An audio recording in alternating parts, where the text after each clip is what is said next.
блиските. И затоа постојано апелираме децата, ги охрабруваме најблиските да не молчат за насилството, да говорат, да го преувуваат, родителите да имаат посебен однос кон децата кога се жртви, да не ги обвинуваат. И мислам дека тоа е на некој начин и соучесништво кога се молчи за насилството, затоа што многу примери покажуваат на повторништво дека ако еден случај не се санкционира, казни на време, дека сторителот може да го повтори делото. Неколку пати имаме кажано дека пријава од страна на дете и родител во полиција, каде што детето успеало да се отргне од педофилот во едно скопско околина, и го пријавила врз основа на недоволно докази, полицијата не покренува кривична пријава против сторителот, истиот тој на исти начин успева да подлаже дете, да го однесе во подрумски простори и сексуално да го злоставува. Значи, добро, бидејќи одржавате, односно имате контакти постојано, дали се работи за овие нови случаи кои што дали се тоа повторени дела, дали се работи за исти дечиња или пак се работи за нови случаи на возрастни луѓе кои што ќе се обидам да кажам дека 80% најчесто се децата се жртви на познаници, пријатели, роднини, најблиски кои ја стекнале до вербата. Но се различни, така? Различни случаи сакам да кажам. Не се тоа исти кои што се за рецидивите зборувам. Рецидивите повеќе од 90% го повторува делото педофилите. Ако станува збор за луѓе кои имаат психичко расстройство и кои не може да го контролираат нагон. Добре. И ние затоа дадовме алтернативни мерки доколку за среќа казните ги покачи на 10 години до доживотен. Но можете да замислите тој член 188 од кривичниот закон е екстремно, би рекол, исклучив во најлоша форма да биде животот доведен во опасност да биде сторен на најбрутален начин, да досудат висока казна доживотен затвор. И ние се залагаме за доживотен казна затвор од многу едноставна причина што се уште немаме уверување дека со нив се работи сигурно додека излежуваат казната затвор. Значи едноставно нема лек, нема сигурен третман да по напуштањето на казната институција затвор дека педофилот нема да го повтори делото. Не само што нема лек за оној кој што ги прави тие дела, нели, него исто така нема лек ниту за самите деца, бидејќи таков еден случај може да остави страдатни последици по... Тоа ќе кажат невропсихијатрите дека остават трајни последици, дека треба се третира случајот првите 72 часа, дека не треба да се молчи, дека треба да се стави под посебна грижа и така натаму, но пак ќе кажам, одговорното родителство, родителите треба навистина да посветат максимално внимание, да знаат децата каде се, со кого се, што прават, какви содржини посетуваат на вебсайт кога се пред компјутер, во какво обкружување се и така натаму. Она што морам да кажам, ќе ми дадете малку време, ме охрабрува што во последниот случај во село Лабуниште, кој за жал уште нема разрешница, се охрабрува секретар на училиштето да го пријави насилството во електронска форма. Ние реагираме до Центарот за социјална работа во Струга, реагираме до полицијата, да знаваме дека девојчето е во болницата со тешко обилно крварење во Струга. Се уште не се превзема акција, Центарот за социјална работа не врши увид во ова дисфункционално семејство, каде што постои сомневање дека мајката ги подведува децата и дека детето е жртва на сексуална злоупотреба. Не е докажено, но се предпоставува, господјата која работи во училиштето повтор пат не моли да алармираме и апелираме. Ние праќаме писмен допис до Министерството за внатрешни работи, Министерството за внатрешни работи доаѓа да ги провери доказите. Злосторникот кој според изјавата на девојчето е некој стар човек со бела коса и ја злоупотребил, се уште е на слобода. Значи ние се уште немаме разрешница од тој случај. И мора да кажем, имаме тесна соработка и со центрите за социјална работа, и со полицијата, и со јавното обвинителство, и со судовите, но сторителите кои ќе го сторат делото мора да бидат ставени во притвор, се додека не се докаже вината, за да не вршат дополнителни облюби, трауми на други деца или на истото дете, за да не вршат притисок на детето да ја смени изјавата. И мислам дека во овој случај разрешницата најверојатно наскоро ќе биде доведена до крај, затоа што кога веќе реагиравме во јавноста, тој Центар за социјални работи од Струга најде за сходно да ни се јави и да ни каже дека се испитува случајот и дека семејството е посетено. Добро, од тие причини јас не случајно спомнав дека тоа е многу тешко за докажување, нели, бидејќи сепак се работи за различен коефициент на интелигенција во однос педофил и дете, но исто така и животно искуство. Нормално е да се свати дека се работи за тактика, нели?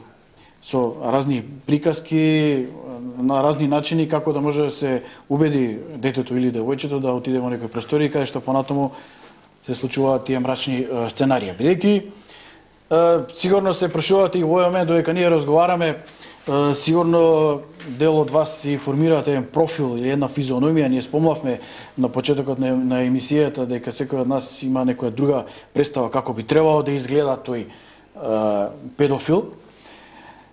Но да не избрзуваме, ние спремивме втор прилог кој што се однесува токму на еден таков педофил кој што е фатен на дело, но нека нас во Македонија, туку во Англија. Ајде да го видиме прилогот и потоа ќе спомнеме нешто и за казните кои што се проведуваат кај нас во Македонија. I relate more to boys than I do to anyone else. Yeah, I find it very hard, or would find it very hard to have a sexual relationship with an adult. If you did, would you be gay? Yes, that would make me then gay, and I don't think I could. You're not attracted to women at all? Not really, no. I only seem to be attracted to boys. Or very young men. Yeah. And you just can't get that age limit up? No, it seems very, very hard slog. Have you had sex with young men who were legally the right age? Yes, I didn't enjoy it. Why is that? I don't know. Maybe it's because I thought I wasn't in control of the situation. But even with boys, you're not always in control of the situation. Is that about power? Is that, sorry, what? Is it about power? In some cases it can be, yes. But in some cases it can be that you're not sharing just a sexual experience, you're sharing life in general, like enjoyment.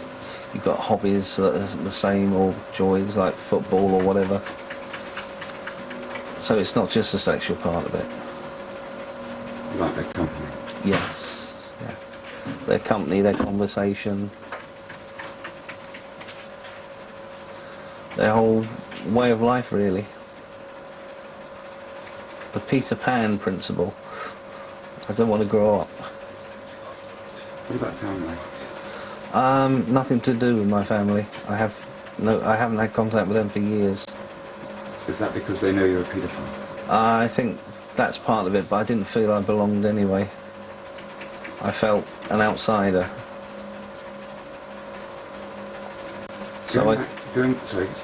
Yeah, so I didn't feel I belonged there, and I don't feel I belong anywhere really. I've got no roots down anywhere, and that doesn't help the situation, because of course with no roots you look for companionship in possibly the wrong people.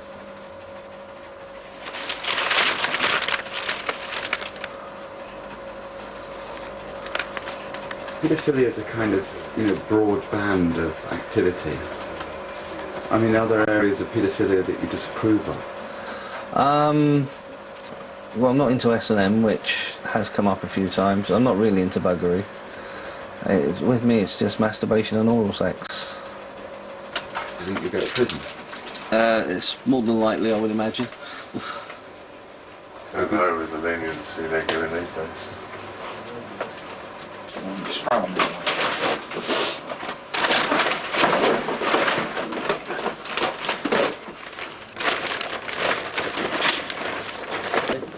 Mark Hansen is taken into Southampton police station for a formal interview. 2 hours later, he is released on bail. As well as images downloaded from the internet, the police seized a collection which clearly features Mark Hansen seriously abusing little boys. Although he said he was not into buggery, some of the pictures show that he lied. He is clearly shown raping boys as young as 6.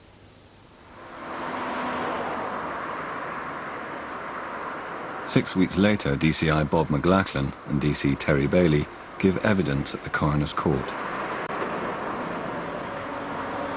The autopsy reveals that Mark Hansen died from an overdose of antidepressants which killed him before his car exhaust could take effect. The suicide of arrested suspects is not an unusual experience for detectives in the paedophile unit.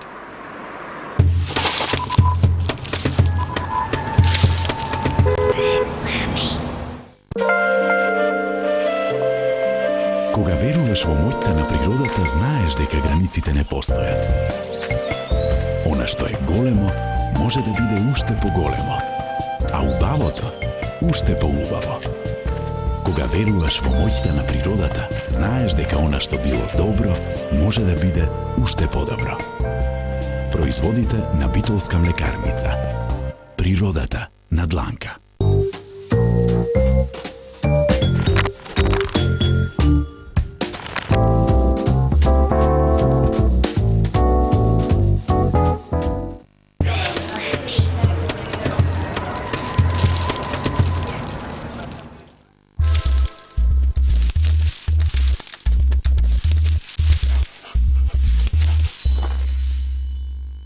Утре во Стрит. Hard enough for what the world to know that my idea of the perfect woman was my ex.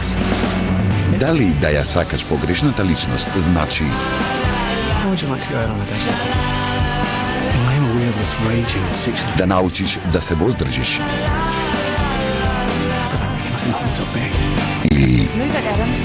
All you're going to do what? Стрит вечерва во 22 часот.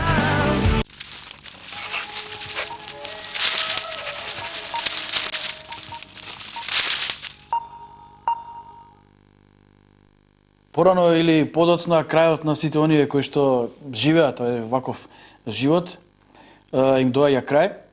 Еве гледаме како се случува тоа во другите држави. Нешто слично претпоставувам дека се случува и кај нас овде во Република Македонија. Нормално дека постои закон, тоа е закон според кривични дела против полова слобода и половен морал. Што тоа значи? Еве доколку се улови некој вака на лице место, што следува понатаму за него? Кривичниот законник на Република Македонија ги инкриминира овие действија на сексуална злоупотреба на деца и педофилија. Како што кажавте, тие се содржани во главата 19 од Кривичниот законник на Република Македонија. И тука имаме еден широк диапазон на кривични дела и действија кои што се казниви. Тука е значи кривичното дело облјуба врз немогно лице, облјуба со злоупотреба на положба, понатаму полов напад врз малолетник кој не напълнил 14 години, родосквернавењето и најновото кривично дело кое што е воведено минатата година, тоа е прикажување на порнографски материјал преку компјутерски криминал, што е кривично дело воведено согласно Конвенцијата на Советот на Европа против компјутерски криминал. Само се покажување на порнографски материјал во присуство на малолетник, така? Тоа е во член 193, што се казнуваат делата на тој кој што на малолетник кој што не напълнил 14 години, значи ќе му продаде, прикаже или со јавно излагање на друг начин ќе му направи достапни слики, аудиовизуелни и други предмети со порнографска содржина или ќе му прикаже порнографска представа.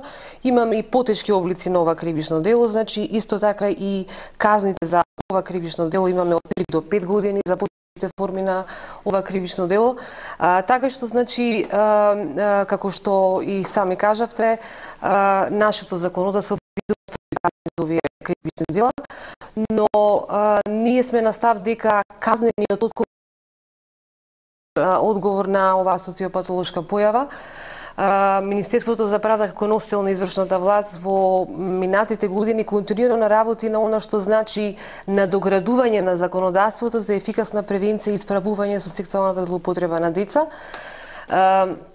Во таа насока во 2007 година го донесовме Законот за малолетничка правда, кој што во најголем дел ги абсорбира сите принципи на Конвенцијата за правата на детето, а во контекст на денешната тема посебно ги уредува правата, односно заштитата на малолетниците како жртви, односно оштетени во кривичната постапка, за кој што може нешто подоцна да... Добро, ние спомнавме сега нели за дело кое што е веќе направено, нели? Меѓутоа што е со оние кои што претат, да кажеме, кои што понижуваат, нели, во случај ако не додеш тамо ќе ти направам тоа и тоа. Дали е тоа казниво? А се однесува на пример возрастен човек во однос на малолетник. Дали е тоа казниво? Секако дека и за без да се направи некој дело. Секако дека за ваквите кривични дела се казниви и обидот за сторување на тоа дело, секако се казниви поттикнувањето